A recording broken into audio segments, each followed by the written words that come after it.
All right, sound check, check, check. Make sure, hey, if you guys can hear me, make sure I'm coming in good. And then we're going to get rolling.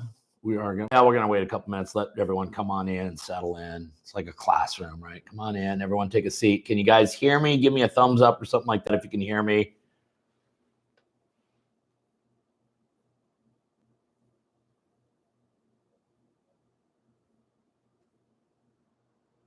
All right. Thank you, Bob. I appreciate it. While we're letting a few other people pile on in here, thank you. This is the first time I've done a live event. I did a bunch of little live clips last night from the GOP headquarters here in King County, Washington. But I haven't really done a live event, especially from the new studio. So thanks everyone for being here. I know a lot of you are keeping me busy in the comment section. I'll try to do my best. I'm solo act tonight. Didn't even think I was going to do this until about an hour ago, and then figured, well, instead of doing a video, I could do it this way and talk to a lot of you and hear what you guys are all thinking as well. So here's what I want to do. We are at 4 o'clock straight up. Welcome everyone who is joining us here. My name is William Kirk, president of Washington Gun Law. If you haven't subscribed to the channel yet, please do so. Washington Gun Law. It's going to be linked up somewhere on a screen somewhere near you. What I want to do is I want to talk to you guys about a couple things. And so I want to warn some of you that the second half of what I'm going to talk about may not pertain to where you are, but if you want to hang out and geek out with us here all the same, please, you are all welcome to stay. For my hometown crowd, folks in Washington, we are going to have to talk about things because for much like us, and I think like my good friends out there in Illinois, last night was kind of a tale of two experiences. There was a complete, huge, fantastic excitement over what happened at the national level. And we're going to talk about that first, what happened at the national level and what continues to happen at the national level. So there was great, great excitement for all of us. For out here in Washington, though, and the People's Republic of Washington and the changes we really desperately need to make in order for this state to really function anymore, none of those happened last night. Literally, absolutely nothing happened. It was... for as good as things were on the national level, they were exactly the opposite on the statewide level. And we're going to have to go through and do an autopsy on some of those elections tonight, too. So for the hometown crowd, we're going to get there as well, because we're going to also have to talk about what it means to us. But first of all, let's talk about what's happened on the national level, because I think it's pretty amazing. And then I want to talk to you guys a little bit about what do I think it means, because it means a lot more than I think a lot of people will give it a thought for. Okay, I am relying on the Associated Press.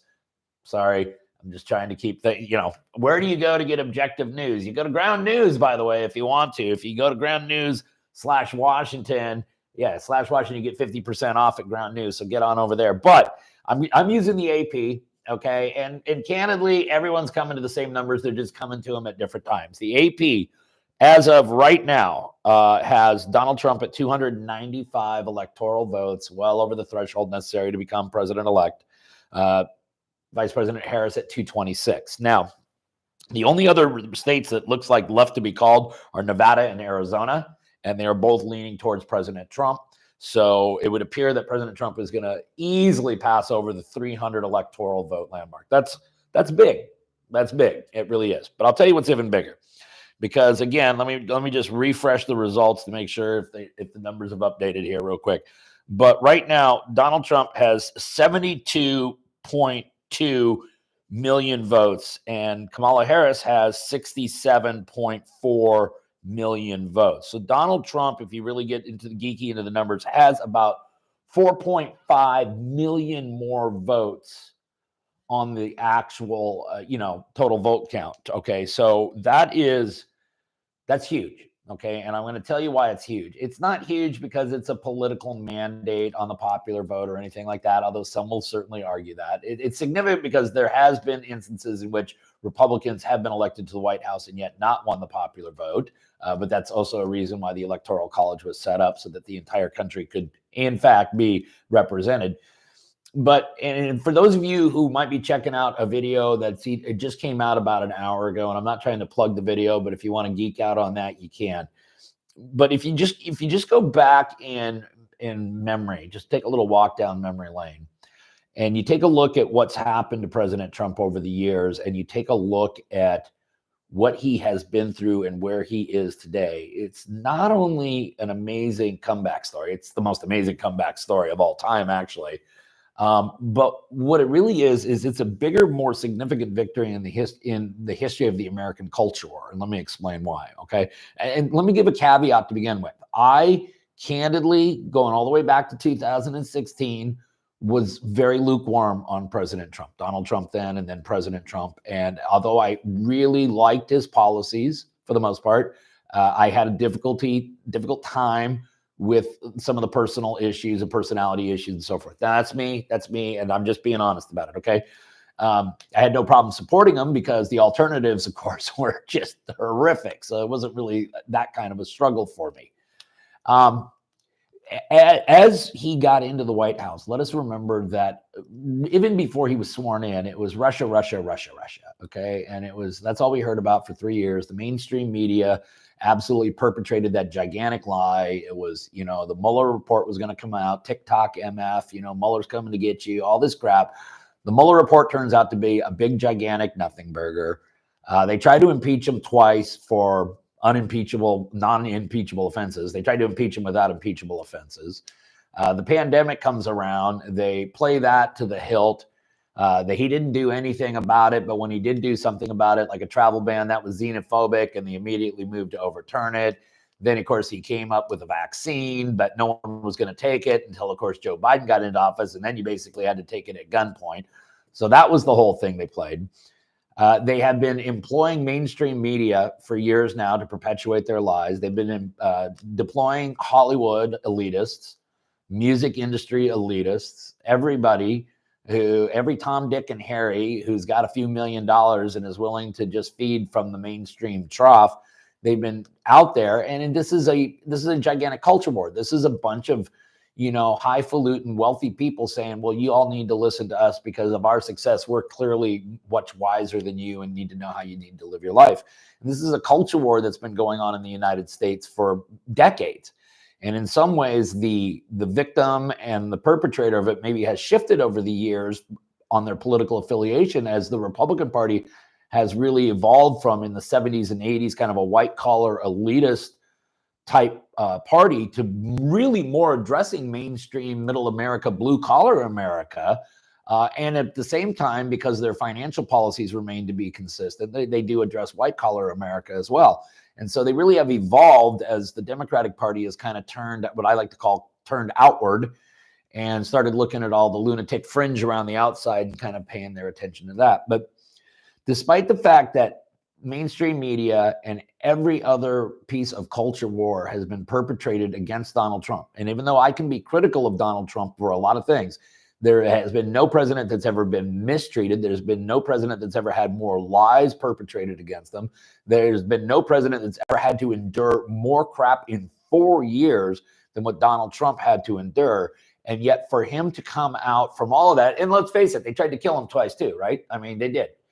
And with all of that, everything that this guy has been through, for him to dominate a national election like he did last night is not only an amazing accomplishment for him and his team, but it really does. It's a huge victory. It's the battle of Midway, if you would, in the American culture war, because all of these clowns who believe that they are so important and so influential last night got a big fat reality dose, which is that you're really not that important and you're really not that influential, because we as Americans are going to actually go outside and take a look at what's going on in our communities, and we're going to know and feel what's going on in our communities, and we're going to vote based upon that. And so that is a huge thing to take from last night's presidential election. An amazing result. I will say that I went into it actually feeling pretty comfortable. I thought he was going to win. I thought he was going to win most of the swing states, and that would put him over the electoral thing. I look at elections completely as a mathematician. I only look policy, schmolicy. It doesn't bother me at all when we're talking about elections. It's like, how many votes can you get? And then once you get into the office, then you can start worrying about the policy. So I felt pretty comfortable last night, at least on the national level. I did not expect such a resounding victory for him. So kudos to that. I am going to take a look at what some of the comments say. And there's a comment down here real quick. I want you to understand, here's a big piece, and I wish I could remember the name of the bill, and maybe someone can just go ahead and put it down in the description box. Look it up for me, since I'm running as a one-man team. I don't have Gun Law Jr. sitting over there. If you recall, I did a video where Representative Massey was proposing a national constitutional carry bill. And if you take a look at the bill, and it was a very short bill, wonderfully drafted, like 2.5 pages, perfect. What it really said is that no state, municipality, local government, anything like that can place any impediment on a person who is otherwise lawfully allowed to possess a firearm from carrying a firearm for self-defense. And it really is a national constitutional carry bill. And for those of the folks out there in like the People's Republic of Illinois and places like that, where you have to have a FOID card, many of you may not know this, but in some states, Oregon's trying to make this happen right now too. You actually have to go get a permission slip before you can go to the gun store to buy a gun. So in other words, you need to actually get government's permission to exercise a right, or more simply, you have to go through a background check to go through a background check. So that's what's going on. So actually, the premise of the bill is, what's the likelihood that this actually could become law? And I candidly said, it's like, well, it all depends on how things happen in November, right? Because if you have control of the House and you have control of the Senate, then theoretically, you have the numbers to pass the legislation already. And then you have a president who would, of course, sign it into legislation. So as the new Congress is sworn in after the first of the year, I think we ought to pay careful attention. I'm probably going to do another video. Now that I do that, I'm probably going to just have to write down a note, do video on Massey bill, so we know that. But and if someone's got the bill down there, or want to look it up on my channel, again, I don't want to switch away from this, but yeah, Representative Thomas Massey out of Kentucky is the one that's doing that. And by the way, he works very good. Representative Massey, I know for a fact, works very closely with National Association for Gun Rights. For those of you out in his neck of the woods, he is a real champion of Second Amendment rights. I know there's a lot of politicians who say they are, and then there are some who really truly are, and he is absolutely positively one of those. So kudos to Representative Massey. Okay, here's the other thing. Good suggestion here. Let's talk about what the Trump victory does potentially to the United States Supreme Court. It is obvious that I think both Justice Thomas and Justice Alito are at an age where perhaps they're at a retirement age. And we have seen justices that have stayed on the bench too long, and unfortunately they leave the bench in a box. See Ruth Bader Ginsburg, for example. This would allow Justice Thomas and Justice Alito to retire. And as I understand it, Justice Thomas likes to RV around the country, and he seems like he's in really good shape and still sharp as a tack. So this would allow him to retire and actually probably be able to go out and enjoy retirement if that's what he wanted to do. Same for Justice Alito. So it would give President Trump the opportunity to replace those two justices, which also means that President Trump at one point will have himself appointed, if this happens, a majority of the Supreme Court bench. There would be 5 appointments on the Supreme Court bench at that point. Only Justice Roberts would be the only conservative appointment that was not President Trump's. And then you have your 3 liberal justices. So, and then, of course, now you would end up with 5 conservative justices, all much younger, which means you could potentially be in a situation where you could almost guarantee at least a 5-vote majority in the Supreme Court for 25 years, literally 20 years. And that would bode really, really well. Now, you're going to need all 5 of those votes because, and I don't know if you have 5 because I think the jury's still out on Comey Barrett a little. Can't wait to see what she says in the Vanderstock case. And then I don't know. Maybe this is a conspiracy theory. All right, so take it for what it's worth. But when Justice Roberts wrote the opinion in Rahimi, it really was a really straightforward issue, and yet he wrote pages and pages and pages of landmines out there that we're already seeing get used. In fact, ultimately Rahimi will go from a proper noun, to a verb. It'd be like Google, right? I Googled it. You got Rahimi'd. And because there is just so much, it was almost like he's like, I'm going to give everyone all the sandpaper they need to sand this thing down to nothing. and, you know, knowing that there are courts that are going to intellectually be dishonest about it and really take the ball and run. So yes, the Supreme Court is a huge thing. Thank you for whoever suggested that. Was it HR 9534? iPod Walker says it's HR 9534. If that's Thomas Massey's bill, that's the bill that we're talking about. So anyways, okay. So that's kind of my spin on the national level. Obviously, there was, I'll give you another thing on the national level real quick. Ryan Bussey.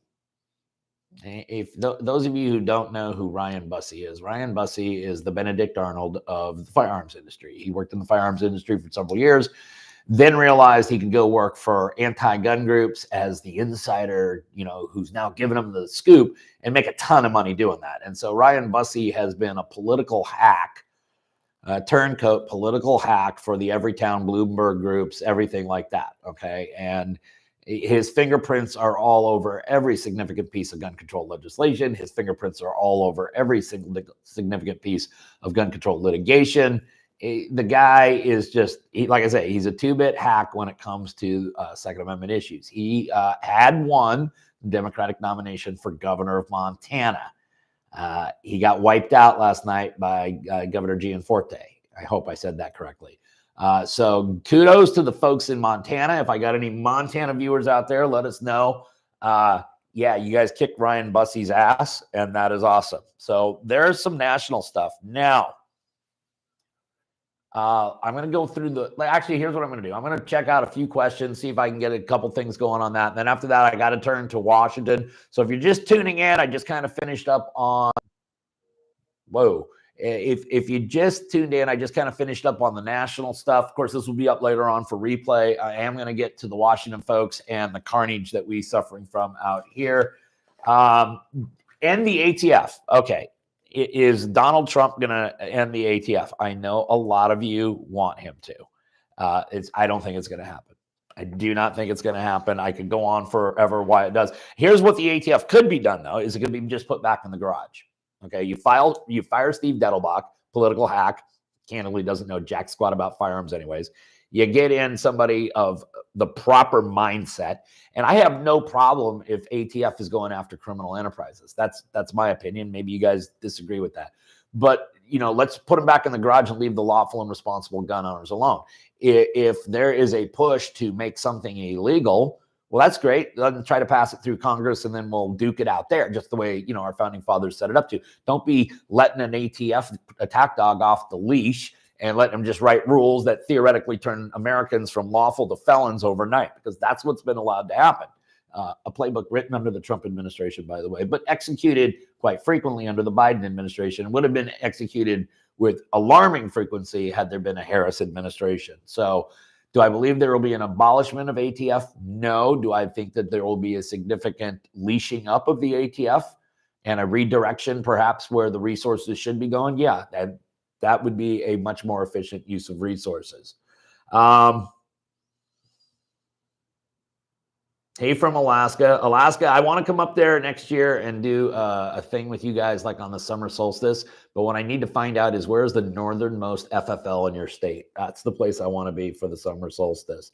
Okay, so here we go. Let's talk about Washington. Washington. Oh. And it was funny because I was driving to the big soiree last night in Bellevue, Washington with Gun Law Jr., and then Mrs. Gun Law and some friends of ours are coming over a little later. And, you know, people had all asked me, hey, what do you think is going to happen? And I said, I think that we are going to really be happy on the national level. And if the local elections matter, which they do to me greatly, it's going to be a devastating night. Well, let me tell you what kind of night it was in Washington State. Some of you may recall a dirigible named the Hindenburg. Or you just may recall the album cover of Led Zeppelin 1, because that is the image I want you to envision when we talk about what happened in the state of Washington last night, because any possibility that we had in any corner to make any inroads on a statewide level to change the moral decay of what's happening in Washington State, to stop the insanity of what has become Washington State, it didn't happen. In fact, I saw some statistic today It was some map about all the states that kind of shifted red. If you looked at their local elections and the initiatives they passed and everything like that, and there was 48 states that had a red shift, and there was only 2 states in the United States that actually had a blue shift, and one was Maine and one was Washington. So apparently the insanity is beginning to settle up there in those top corners of the country. Alaska, don't let it happen to you. Now, here's Washington. Here's the thing. These are really, pardon my language, well, I'm not going to say it. These are really terrible numbers. These are terrible numbers, but you're going to see that they are almost exactly the same. And so what I'm telling you is that the ballots for all of the statewide races really broke exactly the same. I mean, it's haunting how much similarity there is to it. Okay, let's talk about the federal races first. Okay, the big one.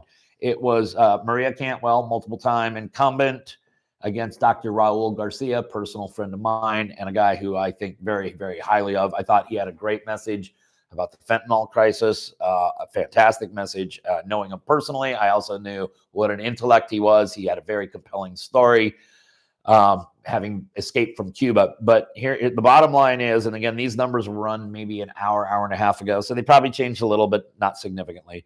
Maria Cantwell has 1.5 million votes, or almost 60%. And Dr. Garcia has just a hair over 1 million votes, or roughly a hair over 40%. Okay. She's beaten them by 20 points. And you see that's about a 500,000 vote difference. Okay.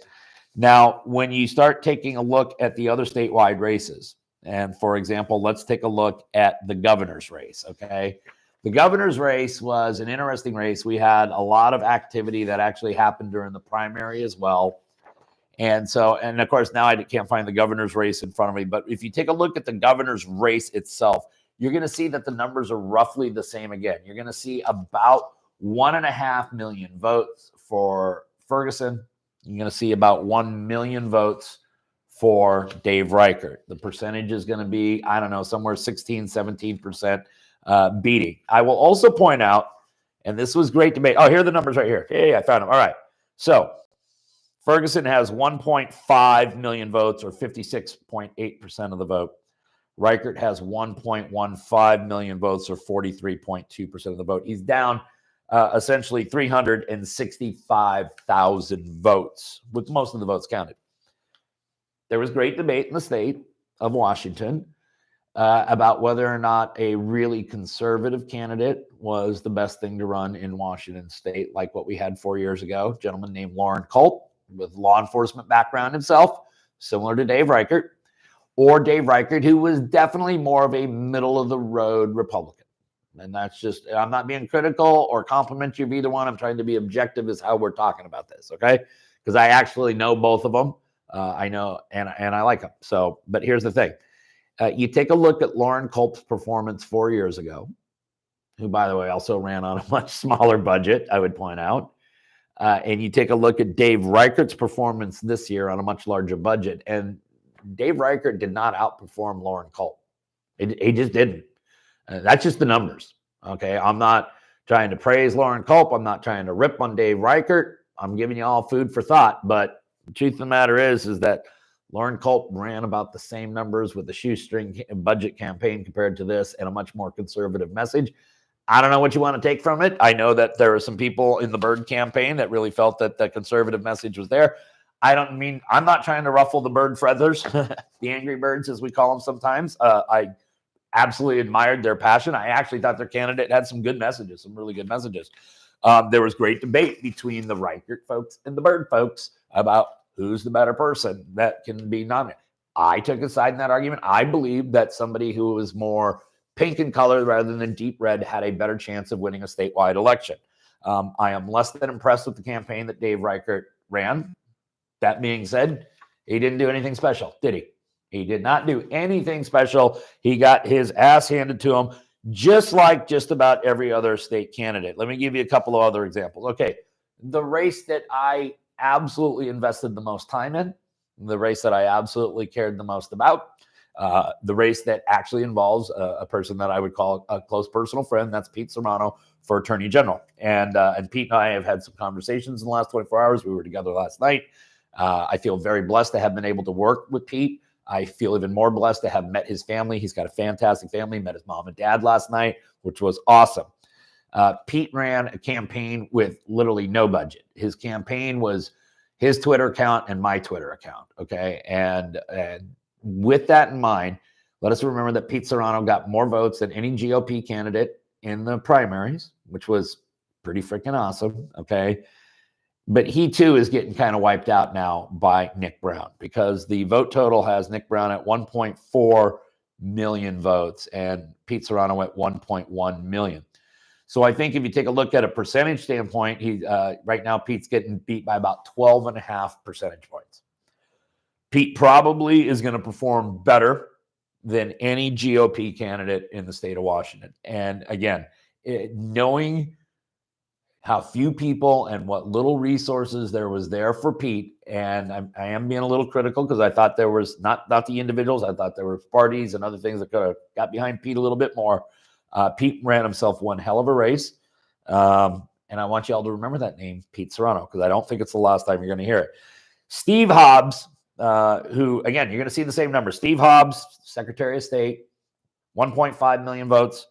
Dale Whitaker, 1 million votes. So again, we're looking at that same 400 to 500,000 difference, 60% to 40%, essentially. Steve Hobbs, candidly, should forfeit his job for what he did with the residency requirements. But, you know, this is Washington State. Lieutenant Governor Denny Heck.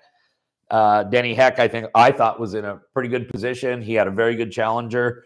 But again, Denny Heck, 1.4 million. Matthews, 1.1 million, 56% to 43%. So the numbers are just consistently that way. You take a look at Office of Insurance Commissioner, you're going to see the same thing.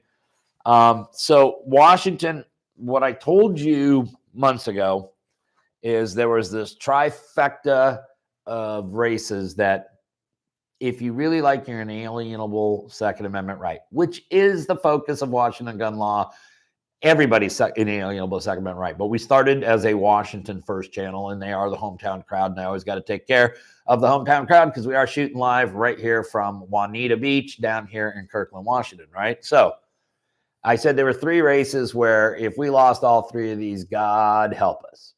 And the problem is we lost all 3 of them. And we lost all 3 of them pretty handily.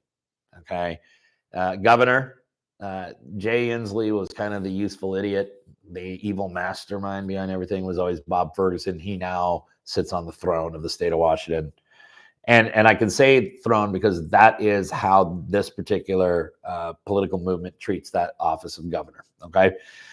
Attorney General, we basically got Bob Ferguson's hand-selected person. Remember, there was also Monica Dingra that ran out of the Washington State Senate. She got wiped out in the primaries. That's because all the money was behind Nick Brown. Why? Because that's what the Democratic machine wants. That's who Bob Ferguson's hand-selected person was. So buckle up. Now, the other position is for all of you who are like, oh, you know, why can't we get concealed carry insurance in Washington State? Or, oh, why are insurance rates so outrageously high? That's the Office of Insurance Commissioner, and that's going to go to Patty Kerterer, who is one of the biggest gun control advocates that's come out of the House or the Senate in a long, long time. And so what I want Washington to understand is that you're going to probably start seeing some new legislation that's going to mandate that you have to have certain types of liability firearm policies or liability policies, and you're going to have them depending on the number of firearms that you have, and you might have to keep the policies next to the firearms, and you sit there and go, wow, that's kind of crazy. It's like, no, it's not, because you ought to just go down to San Jose, California and see what they're doing down there, okay? So that trifecta is going to be what I call the trifecta of disarmament. I really think Washington State, if I'm not trying to say this to freak you out, because I think most of you know that I certainly don't try to clickbait, and I certainly don't try to create controversy where there isn't or anything to be fearful of when I don't think there is. But could I think of a worst case scenario? I really couldn't. So buckle up. Let's see what happens. But, you know, there's a lot of votes left to report, but it's really the numbers, even in some of these races, even if the person got 100% of the votes left to reporting, great, they lose by a little bit. But not a good night for the Washington State Republican Party. I know that there were people who were like, well, no, we made inroads and our numbers are improving and stuff like that. And there is a little truth to that. What else is also truthful is that the turnout numbers are way down because there was a lack of energy in the Democratic Party nationwide, and even to some degree in this state. And there was a lack of energy for a couple reasons. Even though Bob Ferguson won very comfortably, it wasn't like there was a lot of excitement about Bob Ferguson. There clearly was not any excitement about Dave Reichert either, I would point out. And then, of course, the top of the ticket, which had been in turmoil for a while, because you had Weekend at Bernie's there in the White House for a bit. Well, you still got Weekend at Bernie's in the White House, but it was also on the ticket. And then you pull this crazy, we'll just hand select somebody else, couldn't even make it to Iowa in the primaries 4 years ago, but hey, we'll plug her in and everything will be great because the media will help cover for us, because that was the game plan. That didn't work out either. So he didn't have a lot of energy. So one of the reasons I think you're seeing inroads is I think there was some energy from the Republicans. The problem is there's just not enough of us in the state. And there was a little bit of dialed down energy on the Democrats. And that's why I think we see the numbers somewhat increasing. I think the thing to take away from this, though, is that we're a long, long way from changing Washington. And that's just the reality. And I don't know if that's something you're going to end up, after you close your laptop, grab your tablet and start getting to Redfin and doing all that.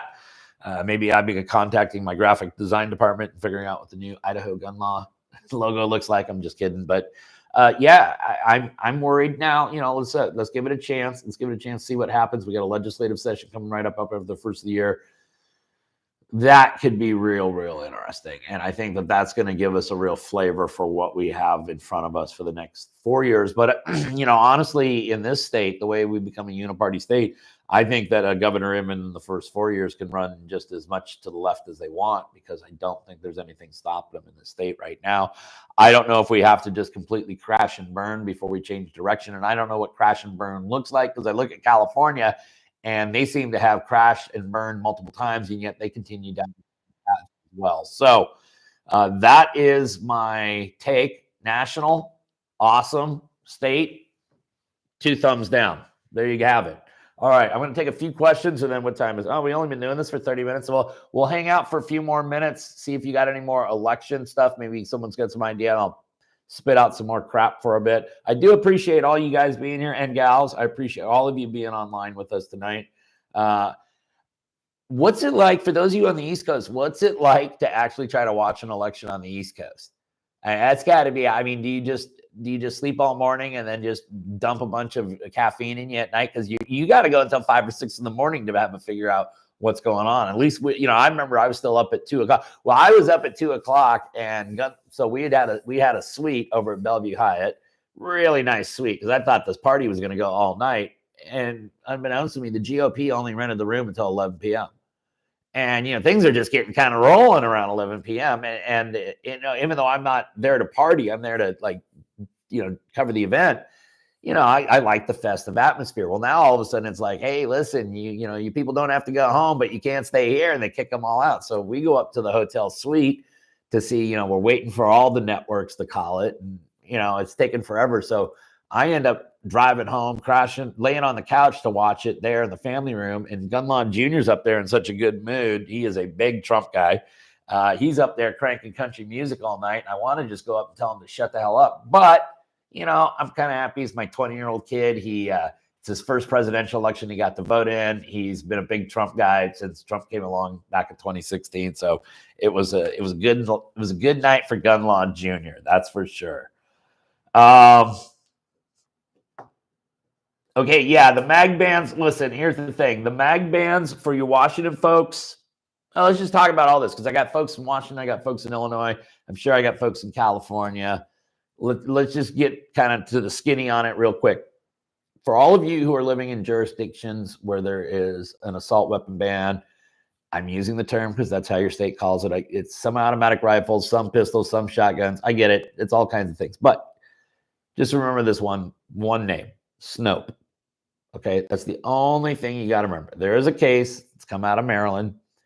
It's Snope v. Brown. Case is so old, it used to be called Bianchi v. Frosch. And Bianchi moved out of the state, and Frosch has been replaced by Brown, and here we are. But it is sitting on review in front of the United States Supreme Court. This is an outright ban on assault weapons that comes out of Maryland. Also includes a magazine ban. So that's really, really important. And it is final case. It's not interlocutory phase or anything like that. And the the funny thing is that when you want to talk about strategy here, the state of Maryland has been asking for delays on how to respond. So if we are together, our party, and we decide we're going to petition the court to review the case, we file what's called a petition of certiorari. Okay, it's asking for an invitation, and our petition goes in the brief and all that.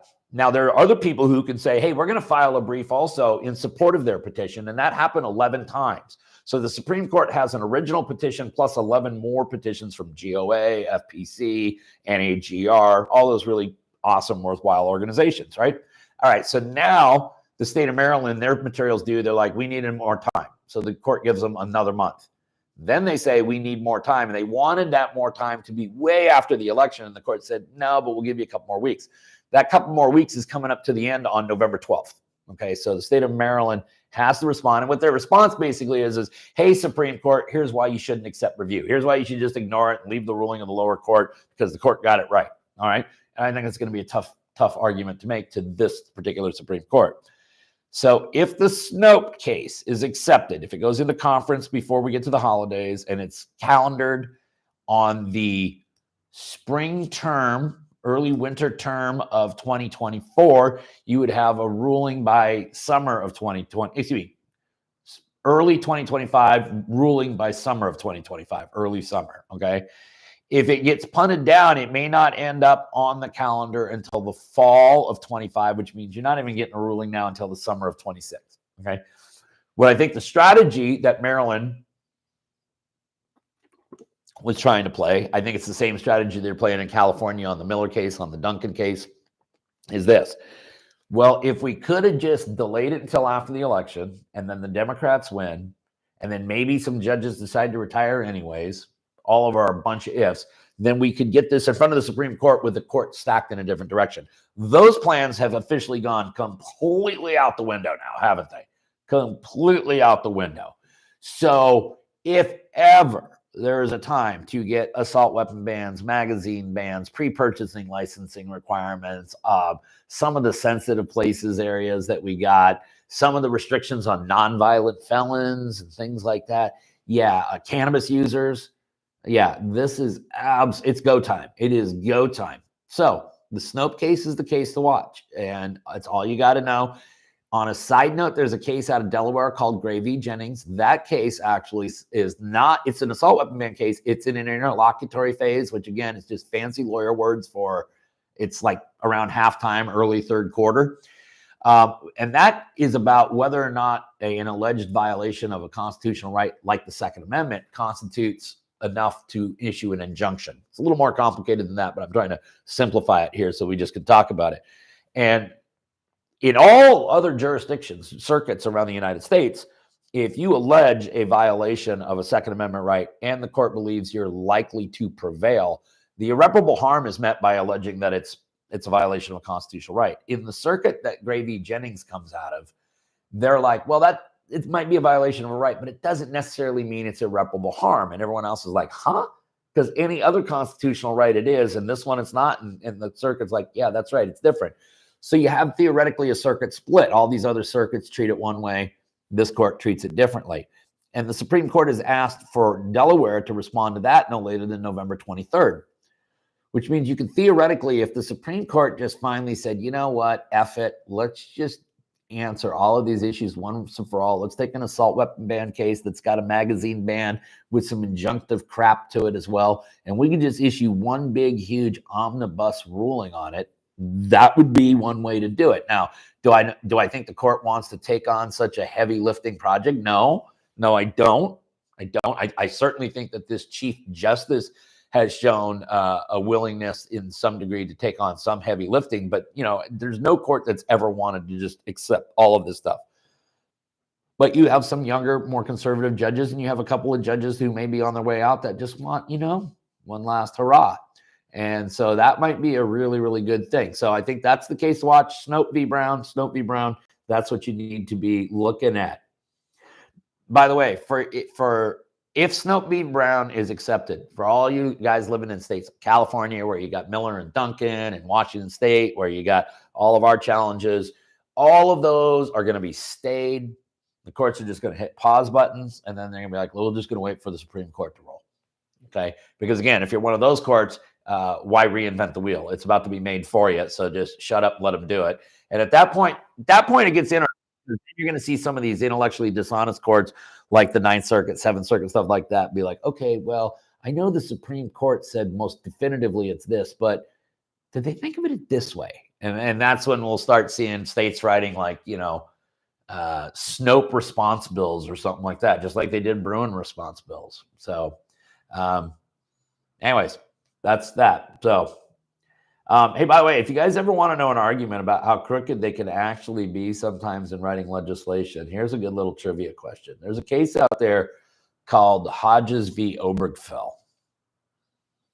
I'll give it a second, and if any of you could tell me what Hodges v. Obergefell was actually about, okay? Because it is a huge Supreme Court case, huge, and it happened in recent time. So I don't care how old you are. This happened in your lifetime. It's not ancient case law here, okay? That's right. Marcel got it. Marcel got it. That's right.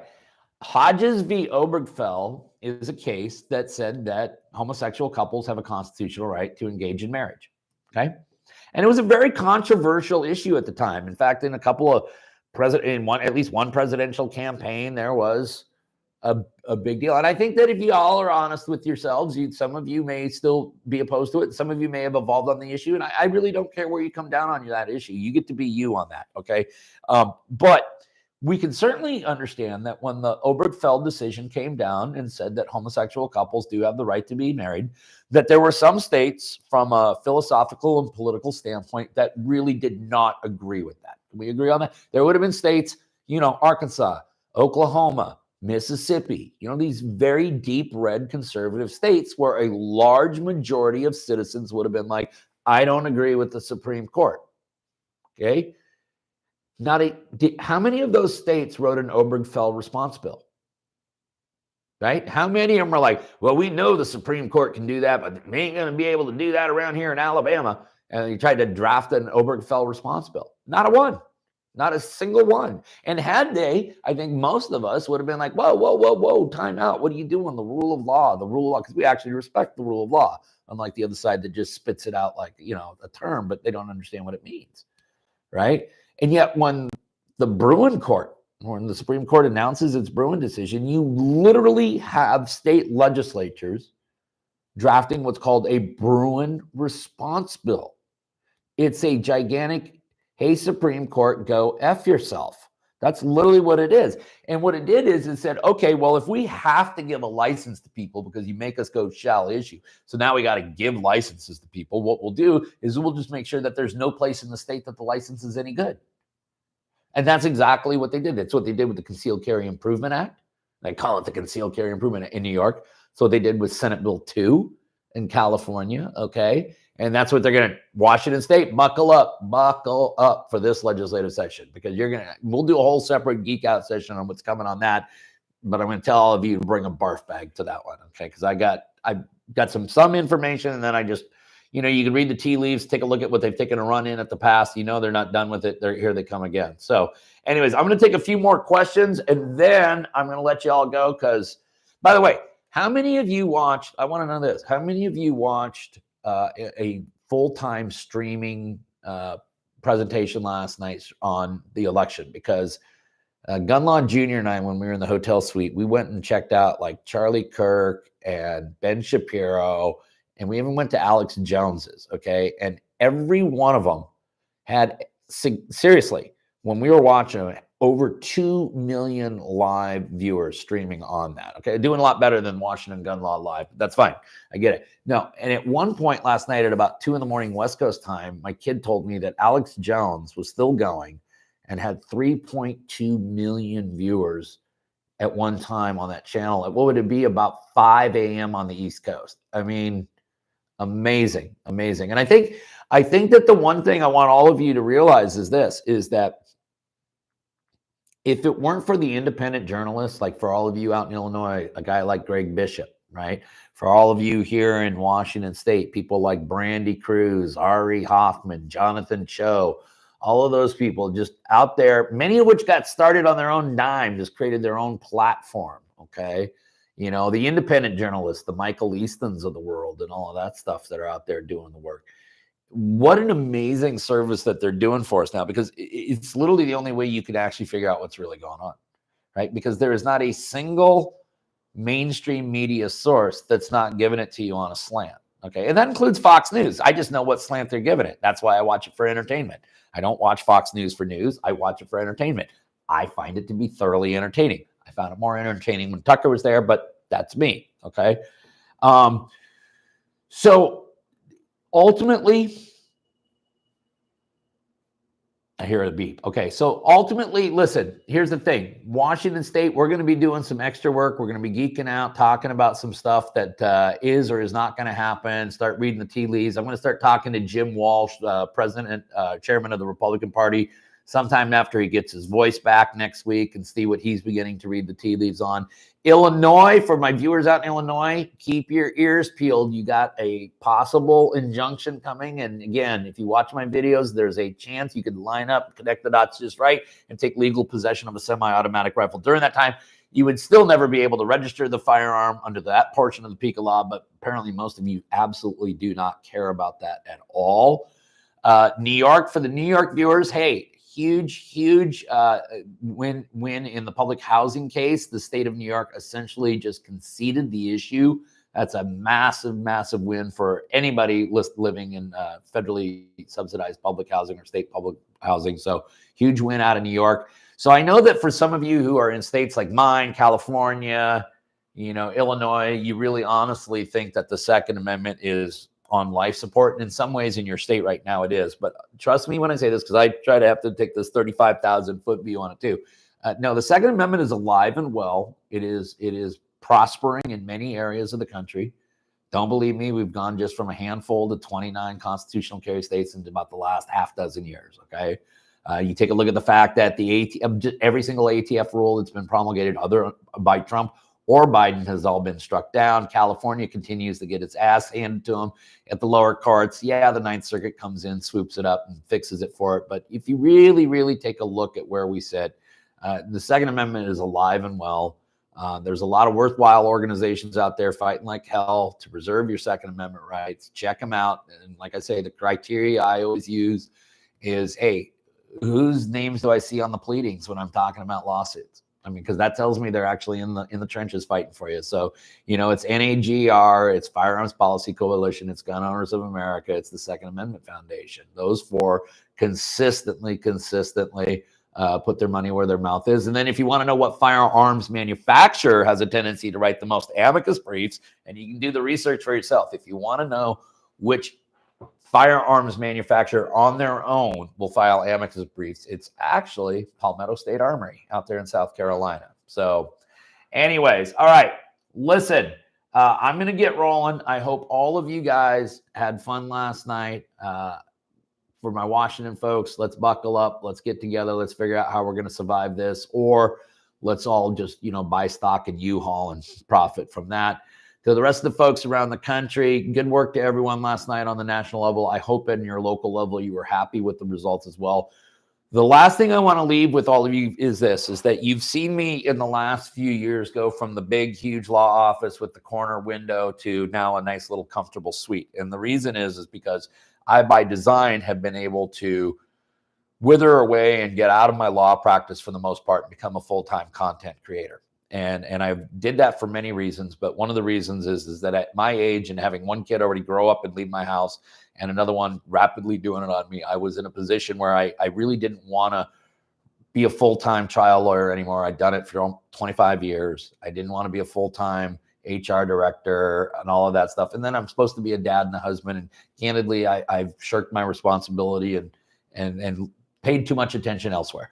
And I never set out to do Washington gun law to be a full-time content creator. I certainly never even understood that you could do money, make money doing it. I just did it because I needed something to do during the pandemic. And there was a bunch of people who just needed help. And what I mean by needed help is they just needed somebody to explain it to them in simple English. Okay. Then along came the Illinois situation. It's the first time I realized that we could reach outside the state of Washington and have connections with people around the country because they're all struggling from the same issues. And And the more that you all have tuned in, and the more that you've all subscribed, the more I've allowed to become a full-time content creator and a less full-time lawyer. It's allowed me to move into this studio. It's allowed me to spend more time. When I'm done with this live stream, it's only 4:46 p.m. I'm going to work for about another 20 or 30 minutes, and then I'm going to go home with my family tonight. And so I appreciate all of you who come up and say thank you to me. I really appreciate it. But really what I need to do is say thank you to all of you, because you don't know how much freedom you have given me. I built myself a prison in my own practice.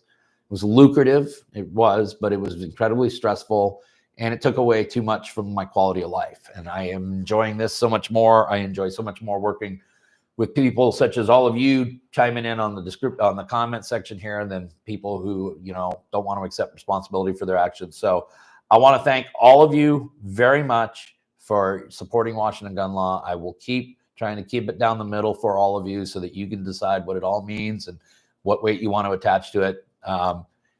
Going into the holiday season, have a great holiday season. We'll probably do another live feed in a couple more weeks. Hopefully you all enjoyed this one. Leave comments down below what we need to do different next time. And have a great rest of your week. God bless America. Y'all stay safe now.